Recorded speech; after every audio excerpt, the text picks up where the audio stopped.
मोदी सरकार का झूठ एक बार फिर बेनकाब हो गया। पाक भारत जंगबंदी में वाशिंगटन का किरदार न होने से मुताल्लिक मोदी सरकार के दावे को अमेरिका ने झूठा करार दे दिया। तर्जुमान अमेरिकी महकमा खारजा टेमी ब्रूस ने ब्रीफिंग में कहा कि ट्रंप के साथ नायब सदर जेडी वेंस और वजीर खारजा मार्को रूबियो भी पाक भारत मुज़ाकरात में शरीक थे।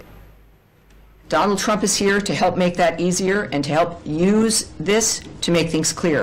Secretary Marco Rubio is in the same position. The Vice President of the United States also involved in the negotiations with Pakistan and India. J.D. Vance, same dynamic, fresh views. Modi सरकार का झूठ एक बार फिर बेनकाब हो गया। पाक भारत जंगबंदी में वाशिंगटन का किरदार न होने से मुताल्लिक मोदी सरकार के दावे को अमेरिका ने झूठा करार दे दिया। तर्जुमान अमेरिकी महकमा खारजा टेमी ब्रूस ने ब्रीफिंग में कहा कि ट्रंप के साथ नायब सदर जेडी वेंस और वजीर खारजा मार्को रूबियो भी पाक भारत मुज़ाकरात में शरीक थे। Donald Trump is here to help make that easier and to help use this to make things clear. Secretary Marco Rubio is in the same position. The Vice President of the United States also involved in the negotiations with Pakistan and India. J.D. Vance, same dynamic, fresh views.